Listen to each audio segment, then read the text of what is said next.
This is the 137th video of the wargaming of Wargame Design Studios Operation Typhoon. This was Hitler's 1941 offensive against Moscow. It is November 20th, 1941, 1800 hours, which means 6 p.m. Turn 51 out of 421 turns. Snow conditions prevail. That's why the map is white, which means a hard freeze, which is good for the Germans. And it's dusk. I don't know whether that means I'll have air power or not. I guess we'll have to see. I think maybe not, but who knows. Anyway, it's a continuation of Axis movement. So, gotta see. I think I moved all this stuff. I think I left off right here. Yeah. So where are these guys going to go?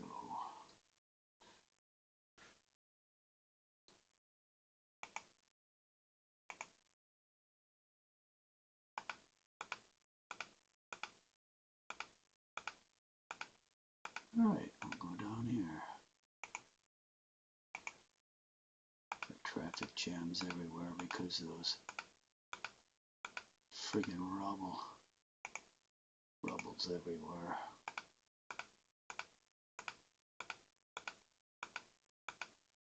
And that is totally ridiculous. I don't remember reading accounts where German movement was seriously hampered by rubble. It's just an invention they made up to slow down the Germans. Whoever the game designer was. A lot of games do that. They just put in what I'd consider fudge factors. If the game doesn't work out right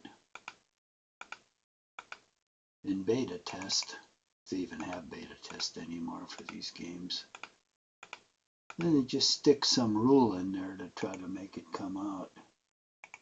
Like they'll slow you down or make up a rule called rubble. And that's a ridiculous rule in this game, because some of these villages were like 2 or 3 houses in their clapboard and with straw roofs. It's like a shell hits them and it's going to turn it into toothpicks. There'll be nothing to sweep up. And even if there is, you'll be able to do it with a broom. And here we got 3 engineer battalions working on it for a week to clean up what? Some toothpicks? This isn't like Western Europe where you've got brick houses. You ever seen these Russian houses? They're like mud huts. And there's only a couple of them where they show these villages. You know, there's maybe 5 houses in a lot of these. So it's like a totally ridiculous rule. Just something they pull out of their ass to make their game kind of work. And I've seen that before, and a lot of games do that. It's not a well thought out game because people don't know that much about how combat happened in the East. So they just make up some rule. Has no validity whatsoever. They did that famously in SPI's War in the Pacific. I remember when they first announced that game, everyone got real excited. I think that was one of their first, I think it was their only War in the Pacific game. They didn't have anything on battles. Well, they might have had some little itsy bitsy, those stupid magazine games they had, which were worthless. But that was their first big Pacific War game, so everyone got real excited, and that was the only time you could pre-order it, so you reserve a copy with your pre-order, because it was being delayed, and people were afraid that, they'd do the print run and then they wouldn't be able to get a copy. So they reserved a copy so they had one for sure. So I think it was $40 in those days they paid up front. That was a lot of money for a game for high school kids, and well, for anyone at the time. $40 is a fair amount of money. So finally the game came out and you started to play it and everything, and there were some really weird things that would happen because the Japanese were able to keep up with the Americans, and it should have been a slaughter. But what happened is, because the game, and they had a lot of delays and problems because they didn't have very good people working on it, I think, so they weren't putting it together right. And so they just put in a whole bunch of fudge factors, and one of the biggest ones was American production. They cut it down to about a third of what it should be.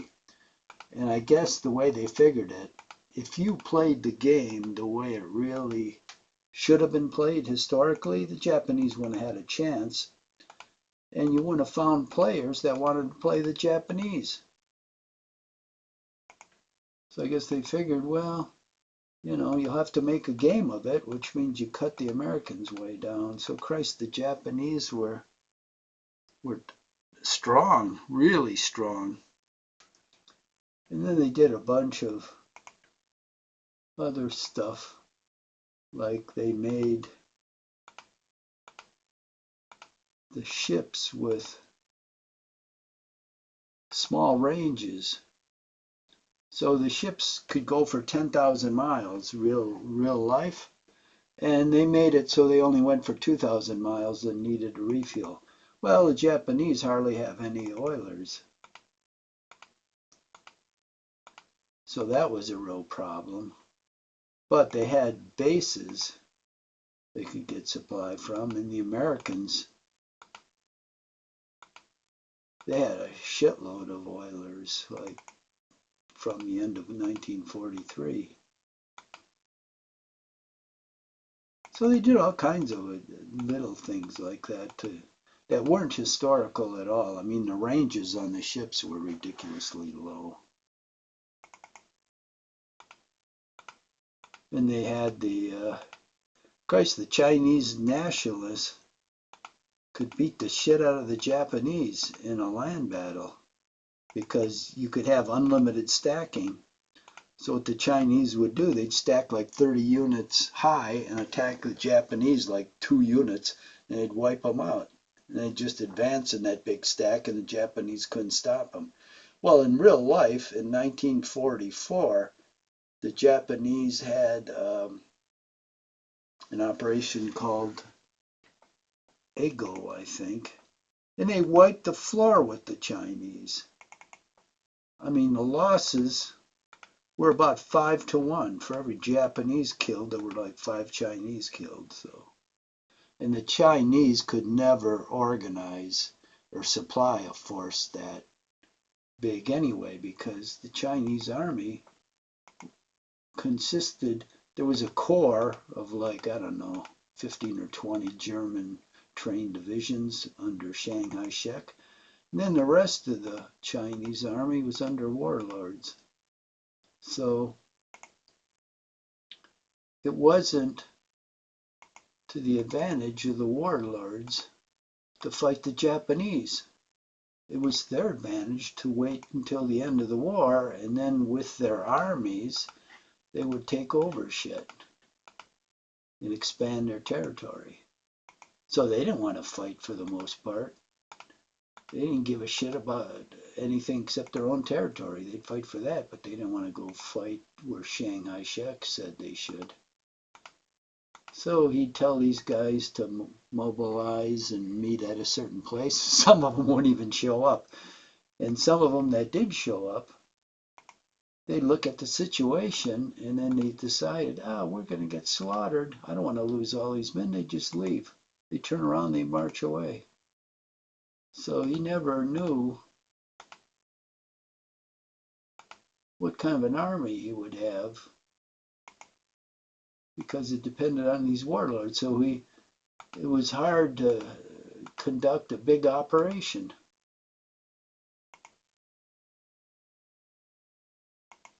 And that is totally opposite as to how the game handles it.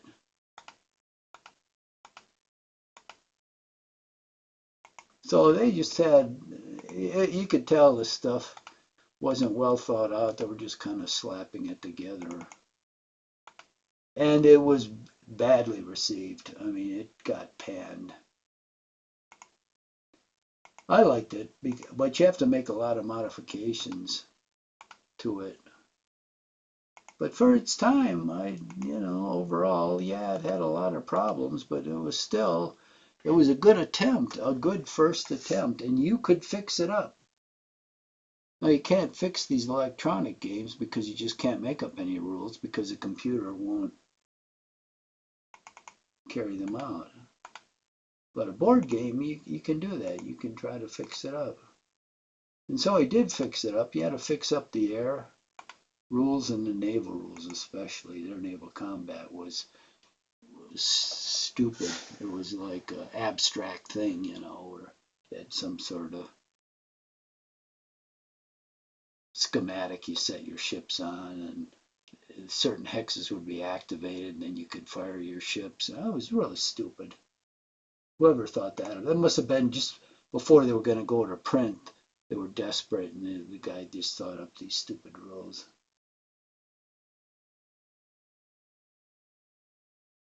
But it was a good first attempt, and when you fixed up the game, it was enjoyable.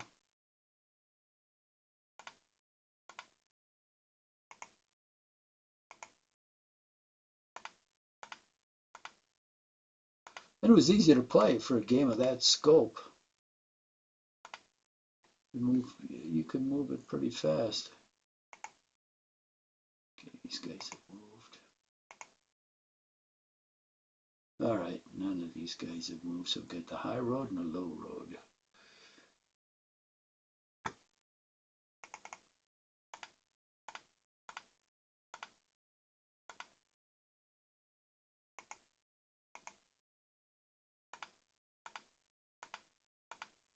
But there was, I think, Warplan Pacific and Warplan Europe. That was the only game I've ever seen like this. Warplan Europe was pretty good, but Warplan Pacific was a disaster. The guy who designed the game, Sosa or whatever his name was, he didn't understand Pacific War at all. And I explained it to him, and I explained how he could fix up the rules. They're really stupid. His amphibious rules and naval combat was dumb. But he gave you access to the rules, so you could change a number of the way the rules worked, which I thought was great. Because a couple of his, I turned off a couple rules and then I modified them, and that really worked well. I wish more designers would do that. But some key ones you couldn't change, and those are the ones I really wanted to change.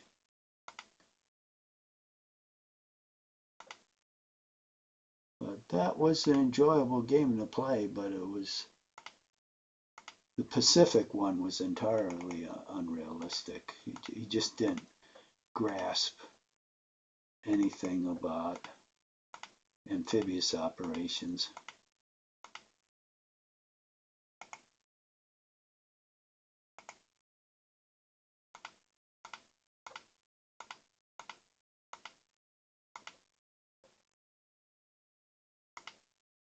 But with this one, the rubble rules are my biggest gripe. That is totally stupid. And maybe they couldn't think of another way to handle it because they clearly wanted to slow the Germans down. That's the only way they could think of to do it.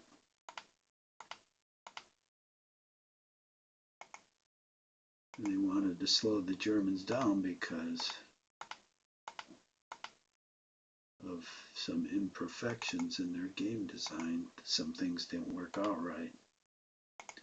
When you play a game historically, you should come close to getting historical results. I mean, it's not going to be exact, but it should be close.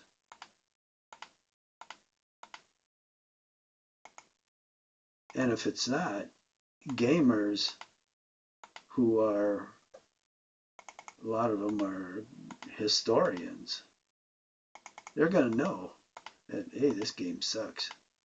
So it's got to, the first thing you want to do as a gamer is have it repeat a historical situation. I mean, not exactly, but close to it. I mean, casualties have to be in line, the way the units break, their morale. I mean, all the factors that figure into combat.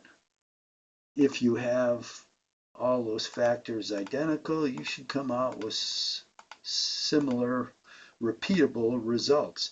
And once you do that, once you know the game can do that, then you can do the scenarios like what if, like Gettysburg is a prime. So is Waterloo, to take Waterloo for an example. Now,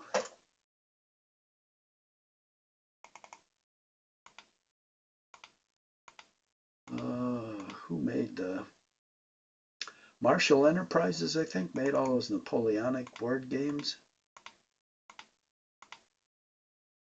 And there was somebody else, GMT maybe. And I think SPI, or not, yeah, SPI tried their hand in it. But nobody's ever figured out how to incorporate Napoleon, Marshal Ney, and the corps commanders into the game. I mean, those leaders are just there, and they have a zone of control, but they actually don't do much. But in a real game, in a real battle, they were critical. I mean, Napoleon made a lot of mistakes in that battle, and you wonder if he didn't make this mistake, how would the battle have come out? That's what a wargamer wants to see.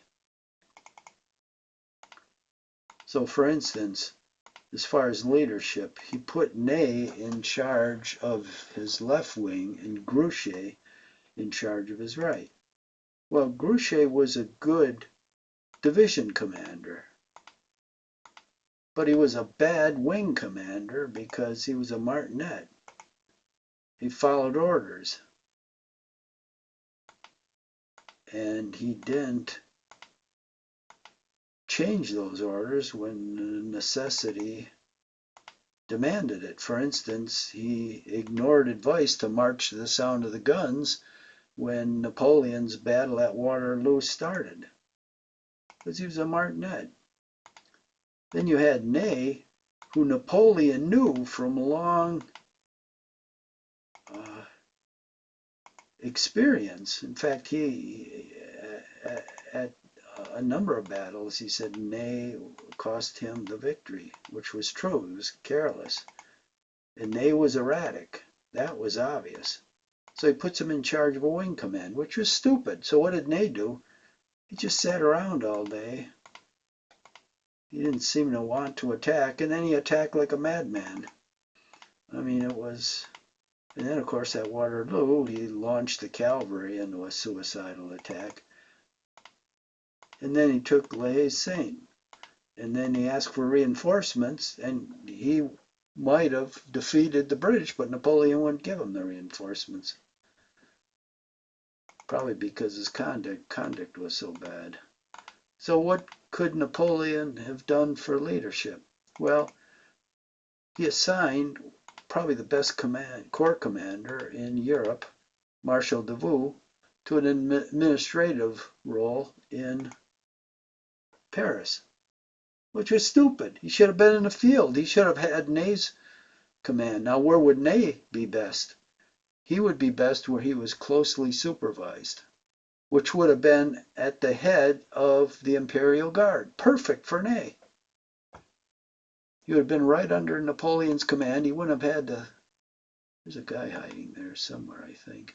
He wouldn't have had to think about anything. Napoleon would have just said charge. Ney would have got at the end, the beginning of the charge. He would have led it. Oh, perfect, just perfect.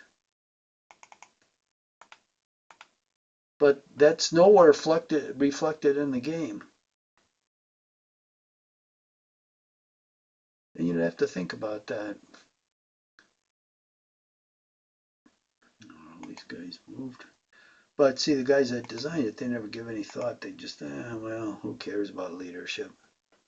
But it was critical Napoleonic games. Well, these guys have moved, I think. And look at all the other mistakes. He sent a third of his army with Grouchy to pursue the Prussians, which was stupid. You don't send a third of your army. You send a cavalry division to keep an eye on them. And if he would have had those troops with his army when he attacked Wellington, he probably would have won. Even if the Prussians showed up.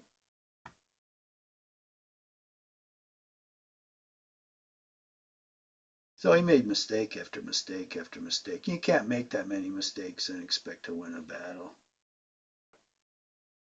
And Gettysburg is the same thing. There were all kinds of problems at Gettysburg. Let's see if all these guys moved. Oh shit, they haven't. God damn. So it's fun to work those out, and see, okay, what would have happened if Sedgwick's 12th Corps kept marching for Gettysburg instead of stopping for several hours at Taneytown?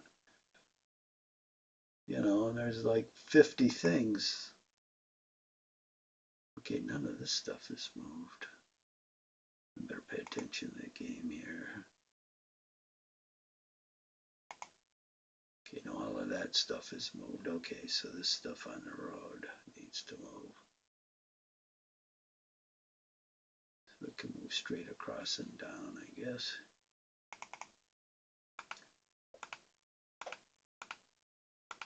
So that's what's interesting in playing these word games. Now I've played, this company has a great Napoleonic Waterloo game. It's a huge map. It includes all 4 battlefields. Well, I played it several times on both sides, and you never fight at the historical battlefields, not once. It's funny. You think, oh, they were so critical, so strategic. You'd always fight at them, but never once have I fought at. And the 4 of them were Quatre-Bras. Well, Quatre-Bras, I guess you did fight it. Lanay, Vavra, and then Waterloo, Mount Saint Jean.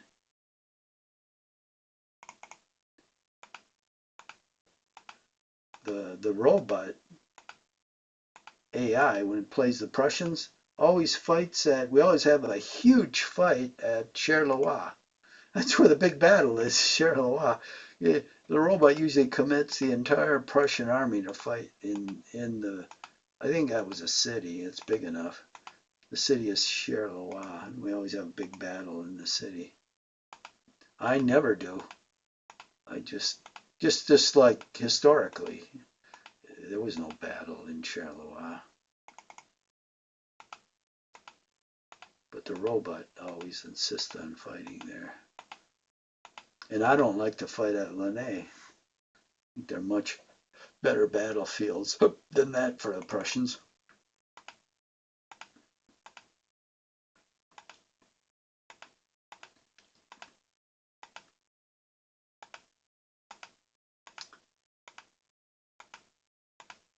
That's why playing these games are fun.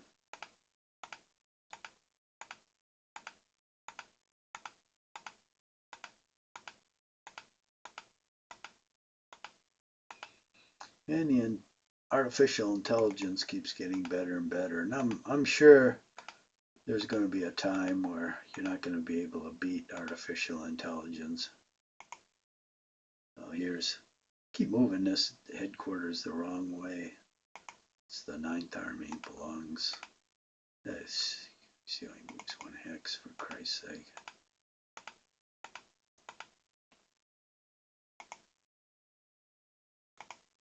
Geez, and that was all his movement. What the hell kind of headquarters is that? Must be loading their stuff on oxen. It's an ox move, 12. Well, even an ox moves, I think 12 miles a day. This ox moved about 500 feet.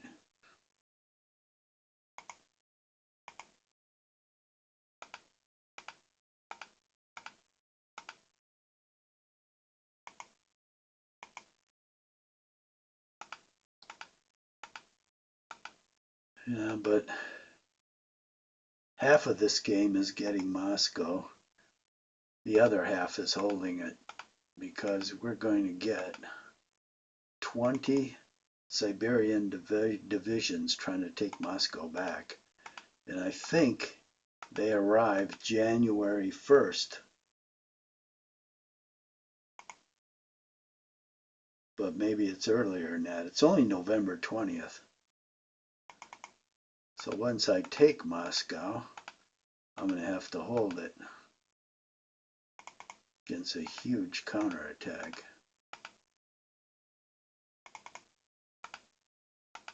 Maybe those Siberians came in the beginning of December.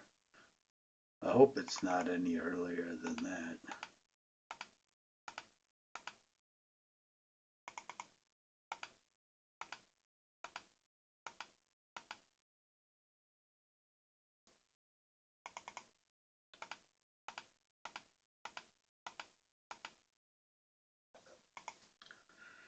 I still got a bottleneck at Ruza. For some reason, there's a slowdown of movement around Ruza. You can only move like 1 or 2 hexes around it. I don't know what that means. If the road is really deteriorated there or what.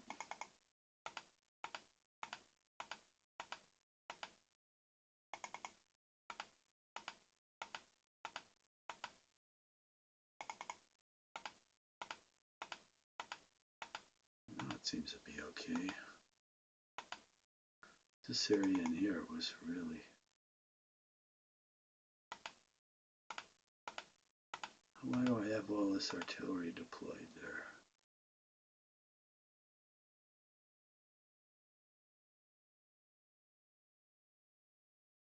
Oh, he finally withdrew?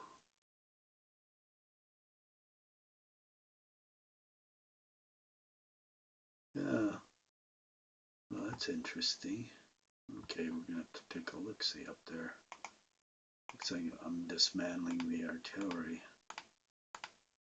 Moving on.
Yeah, I'm withdrawing a lot of stuff from here.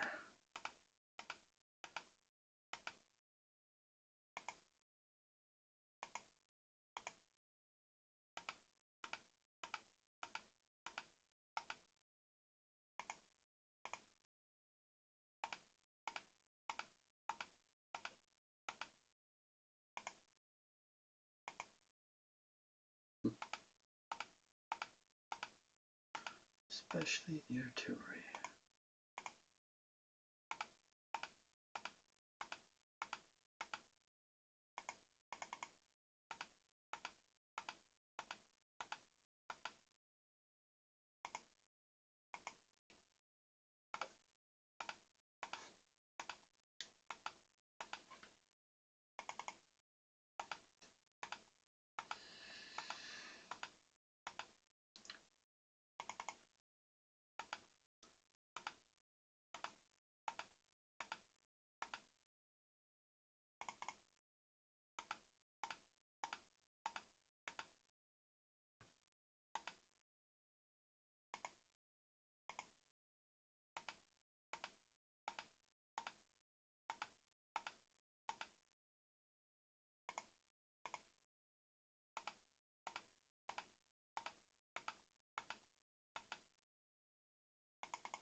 anti-tank, I use them for scouts.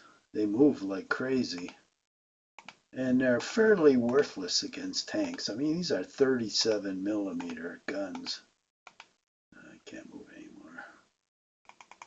But they move. They're fully motorized, so they move like crazy. So I like using them for scouts. Because if you lose one, it's not that big a deal, since they're kind of worthless.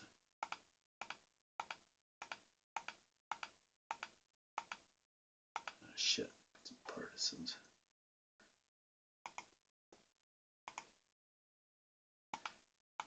Let's move all these guys through, and then we'll have to start moving some of these guys that are off-road.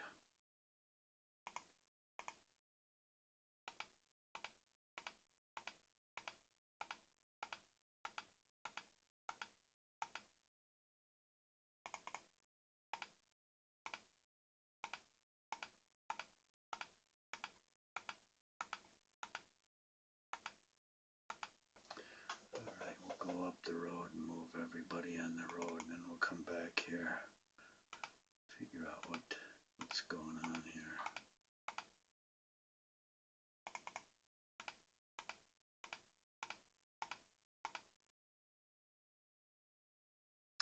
Shouldn't have that many guys left on this road north of here.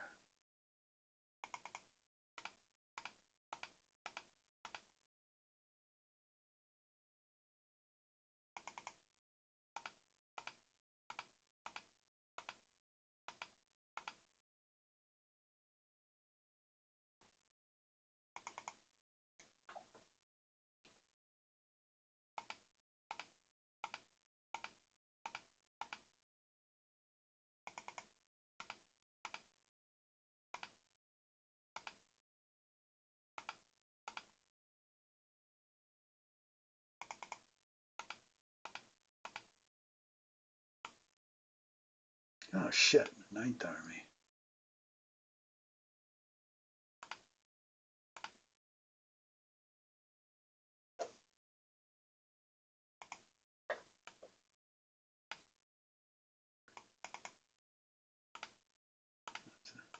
As soon as everybody's passed, I'm going to have to think about withdrawing Ninth Army.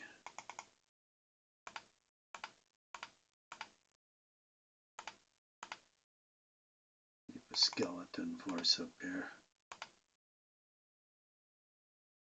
Oh, dusk. That's why I can't see those guys. Probably visibility is 1 hex.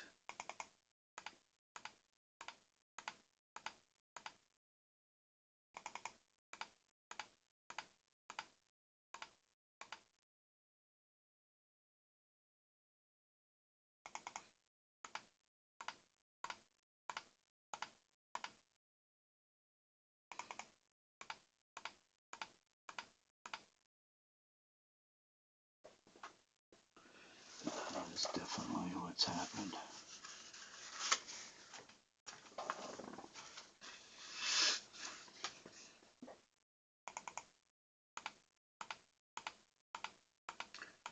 Which means you'll probably try to sneak down to this road. Not sure that'll much matter anymore. Send this guy up towards that village if he can ever get there. These guys they may move out too.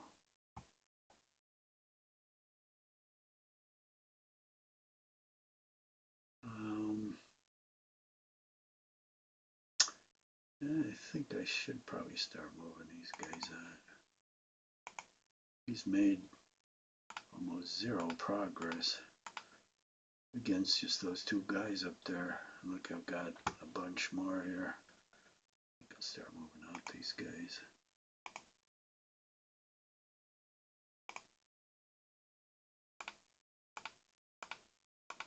He supposedly was trying to blow up this bridge.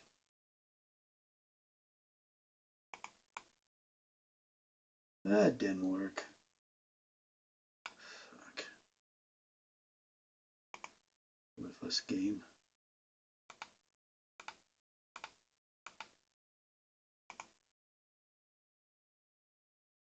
Okay. Let's try the engineer.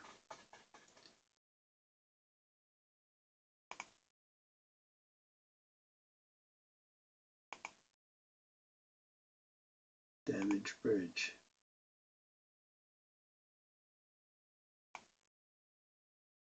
Okay, it's straight up. See if you can do it.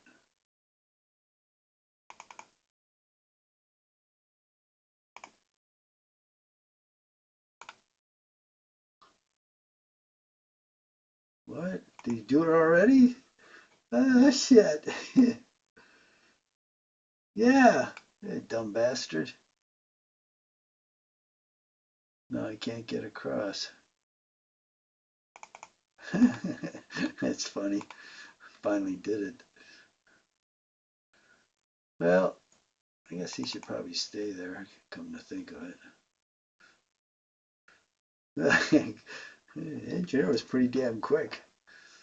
I guess he had to be in combat mode to do it. All right.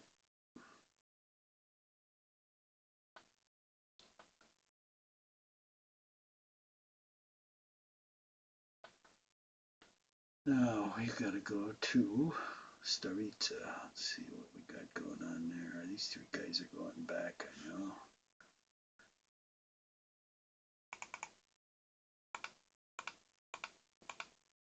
We're gonna put up a fight for Starita. Mainly because it's easy to get away if we have to. It's a bunch of roads leading south. Good roads too. And it's a key supply area for the Germans, so I might as well fight for it.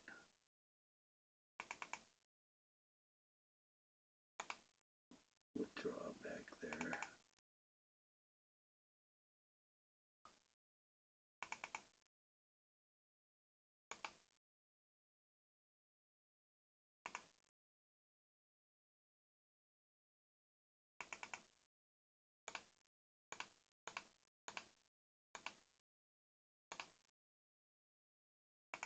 And here we come.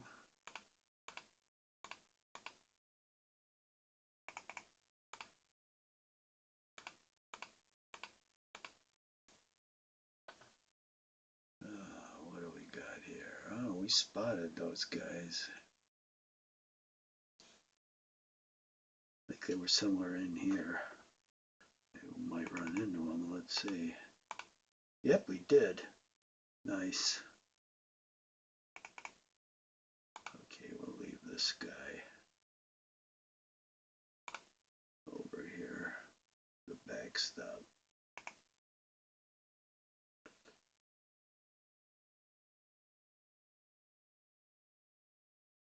Yeah, I think we'll leave these guys as where they are.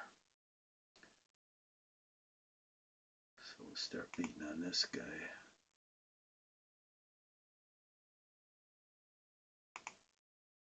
He's in the clear, that's bad.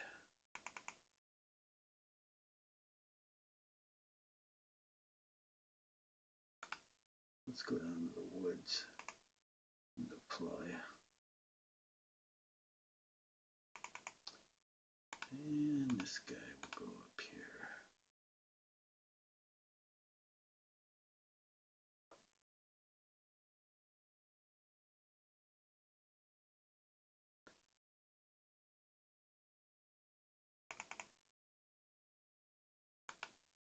Shit, another guy there.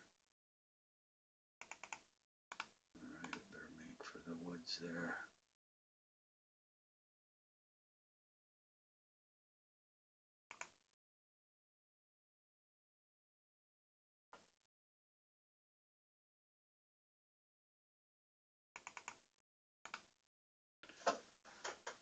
Okay, and we've got these guys. I don't know what the hell happened to them up there. Let's go up there and see. There he is. Extra unknown. Sent 2 battalions up there.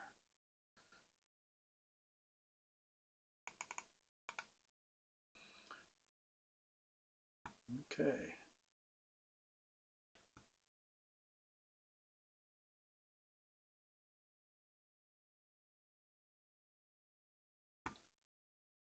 Ninth Army for the moment will stay put.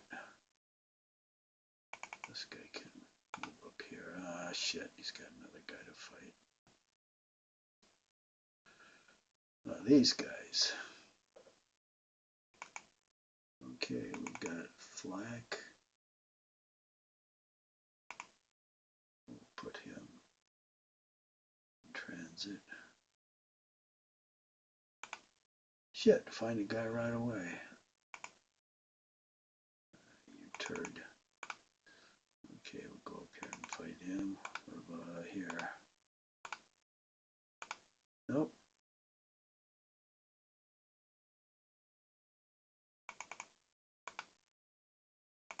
Let's go in the rubble here. We'll send this guy up here to look around.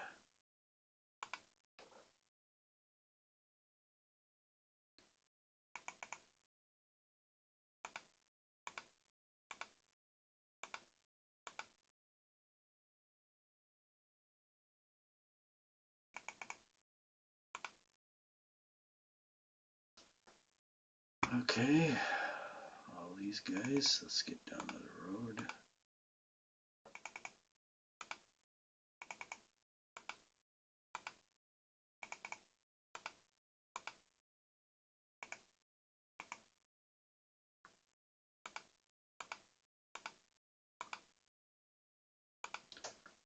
Clear out.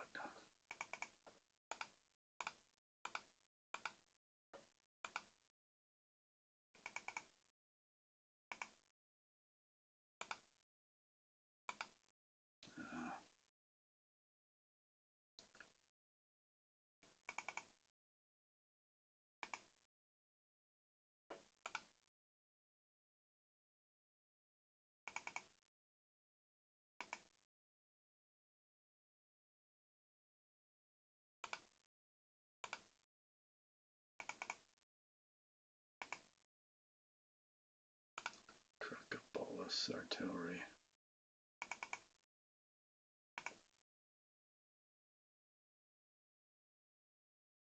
Bye-bye.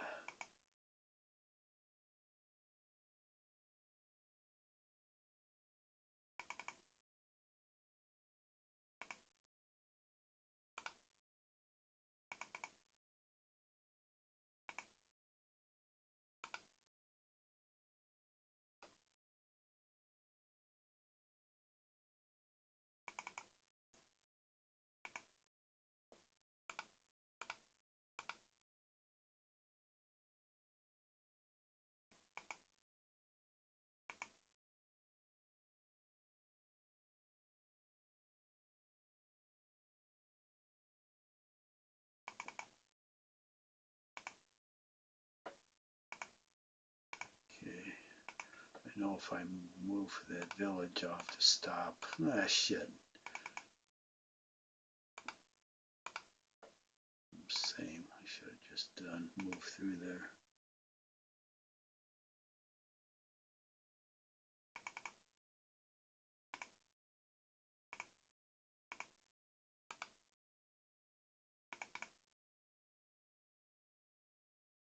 Okay.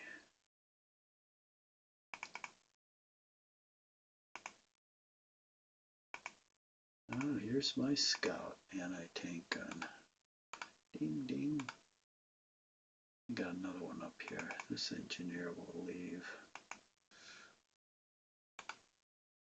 Well, next turn, I guess.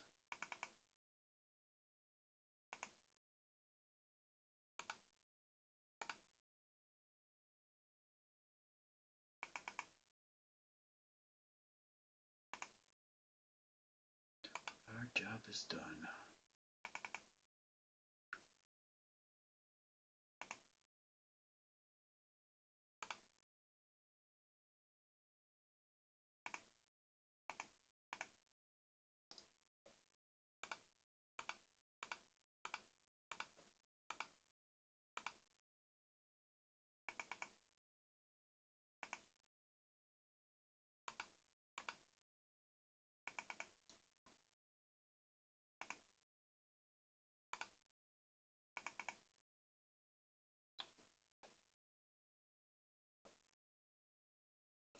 All right, this area is done.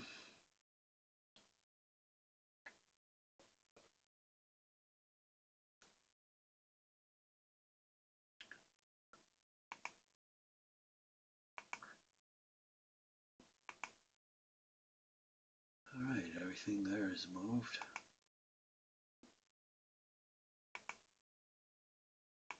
Should be everything. Let's see what happened to these guys. Still clearing rubble. Shit.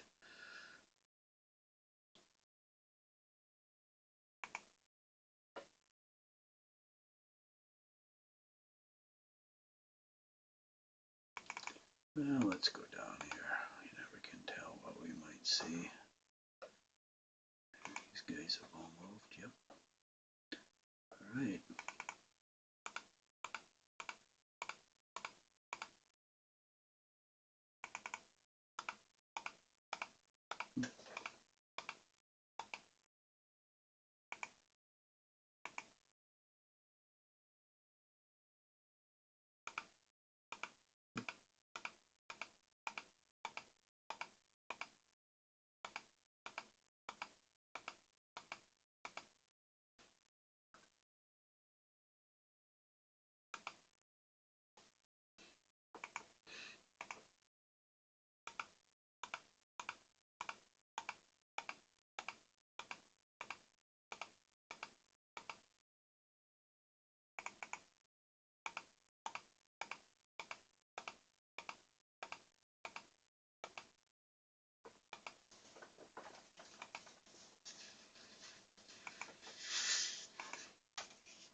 Let's just check. We've got a motorized division coming on one of these days.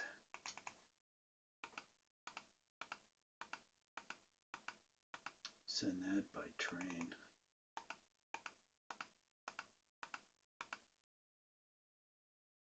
Holy shit, look at all these guys.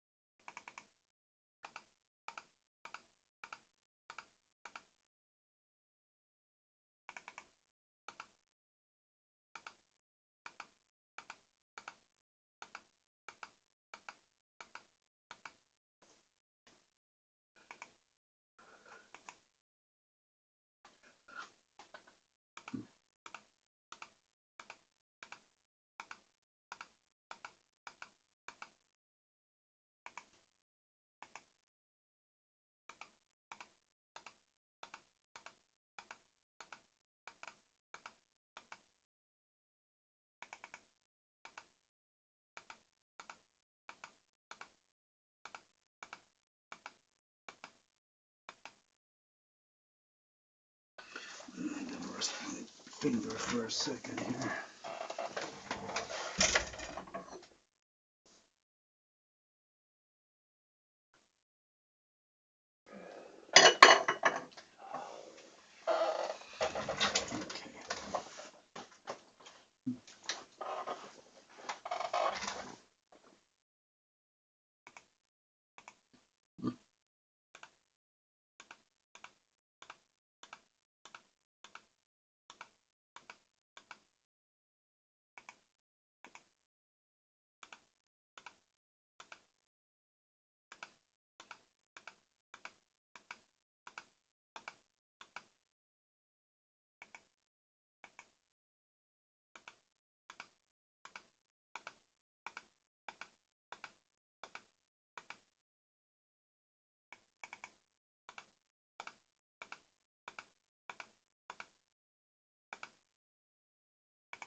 Well,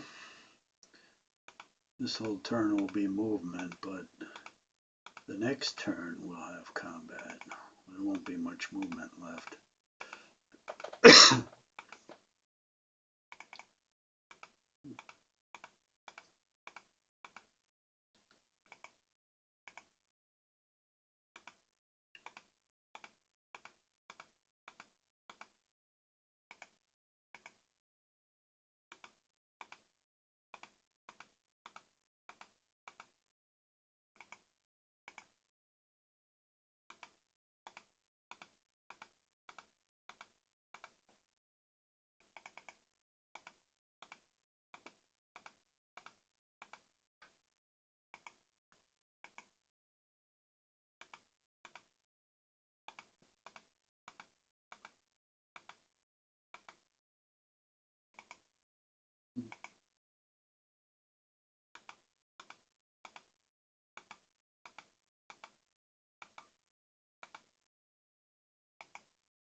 Huh.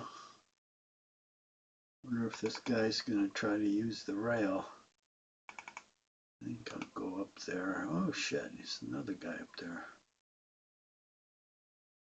He's not that far away.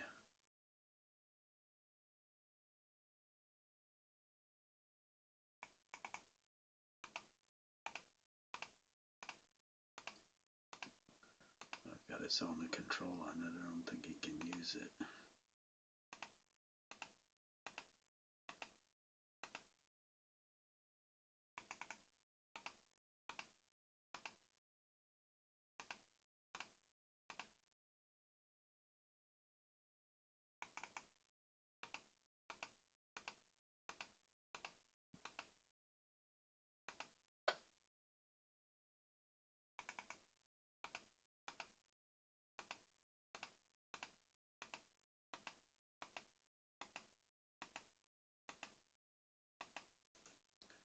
God, look at this wad of units here. All armor. Shit. 3. Nope, not all armor. 4 armor battalions, 2 infantry battalions. That's a lot of strength.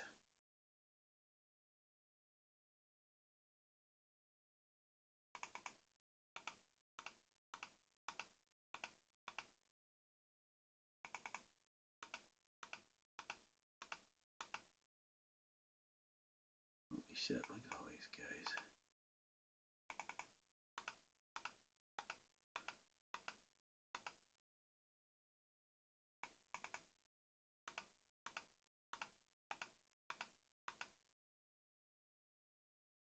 Okay, everybody here is fine. Just keep moving out of harm's way.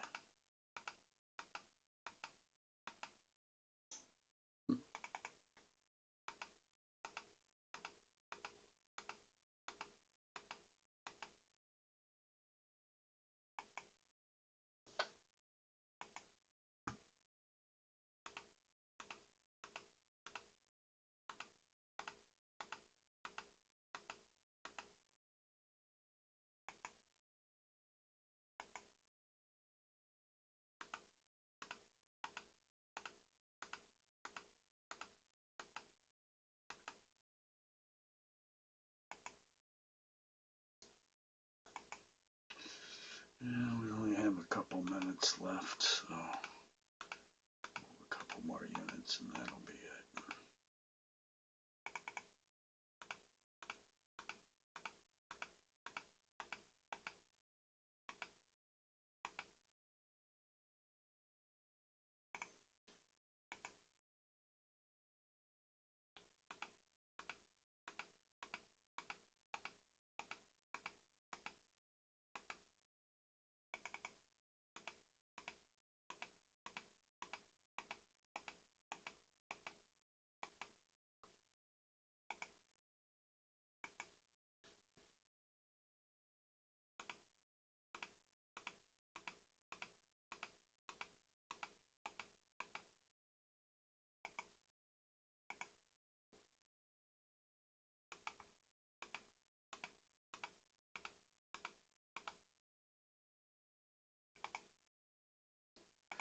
All right.